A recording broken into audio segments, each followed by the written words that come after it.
ಇನ್ನು ವಿಪಕ್ಷ ನಾಯಕ ಅಶೋಕ್ ಹನಿ ಟ್ರ್ಯಾಪ್ ವಿಷಯವಾಗಿ ಮತ್ತೆ ಅವರು ಮಾತನಾಡಿದ್ದಾರೆ. ಕೆಲವೊಂದಷ್ಟು ವಿಷಯಗಳನ್ನ ಪ್ರಸ್ತಾಪ ಮಾಡಿದ್ದಾರೆ. ಸಿಎಂಗೆ ಧೈರ್ಯ ಇದ್ರೆ ಹನಿ ಟ್ರ್ಯಾಪ್ ಕೇಸ್ನ ತನಿಖೆಗೆ ಒಪ್ಪಿಸಲಿ ಅಂತ ಸವಾಲ್ ಹಾಕಿದ್ದಾರೆ.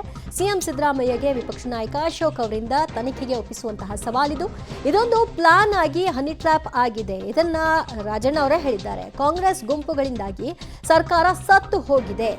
ನವೆಂಬರ್ನಲ್ಲಿ ಸಿಎಂ ಬದಲಾವಣೆ ಆಗೋ ಸೂಚನೆ ಇವೆಲ್ಲ, ಅದರ ಕಾರಣದಿಂದಾಗಿ ಇವೆಲ್ಲ ಬೆಳವಣಿಗೆಗಳಾಗ್ತಾ ಇದೆ ಅಂತ ಬೆಂಗಳೂರಿನಲ್ಲಿ ವಿಪಕ್ಷ ನಾಯಕ ಅಶೋಕ್ ಅವರು ಸಿಎಂಗೆ ಸವಾಲ್ ಹಾಕಿದ್ದಾರೆ.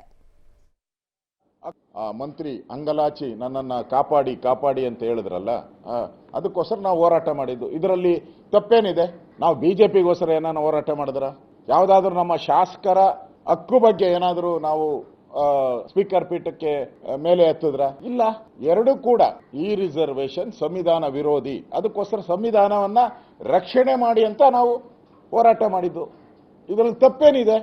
ಆ ವಿಚಾರನ ಇಟ್ಕೊಂಡು ನೀವು ನಮ್ಮ 18 ಶಾಸಕರನ್ನ ಗೌರವ ಅಂತ ಹೆಮ್ಮೆ ಇದೆ ನನಗೆ. ಆ ಶಾಸಕರ ಬಗ್ಗೆ ಹೆಮ್ಮೆ ಇದೆ, ಗೌರವ ಇದೆ.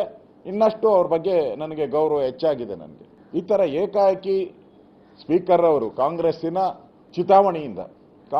ಚಿತಾವಣೆಯಿಂದ ಸಸ್ಪೆಂಡ್ ಮಾಡಿರುವಂಥದ್ದು ಕಾನೂನಿಗೆ ವಿರುದ್ಧ ಇದೆ. ನಾನೆಲ್ಲ ಹಿಂದೆ ಇದ್ದಂಥ ಸ್ಪೀಕರ್ ಜೊತೆನೂ ನಾನು ಮಾತಾಡಿದ್ದೀನಿ. ಅವರೆಲ್ಲರೂ ಹೇಳಿದ್ರು ಯಾರು ಕೂಡ ಈ ಥರದ ಕೆಲಸವನ್ನ ಮಾಡಿಲ್ಲ. ಯಾವುದೇ ಸ್ಪೀಕರ್, ಕಾಂಗ್ರೆಸ್ ಅವರು ಕೆಲವು ಉದಾಹರಣೆ ಕೊಟ್ಟರು. ಯಾರು ಕೂಡ, ನಾನು ಕಾಗೇರಿಯವ್ರನ್ನ ಕೇಳಿದೆ, ನೀವೇನೋ 1 ವರ್ಷ ಸಸ್ಪೆಂಡ್ ಮಾಡಿದ್ದೀರಾ ಅಂತ ಹೇಳ್ತಾ ಇದ್ದಾರೆ ಕಾಂಗ್ರೆಸ್ ಅವರು ಅಂತ.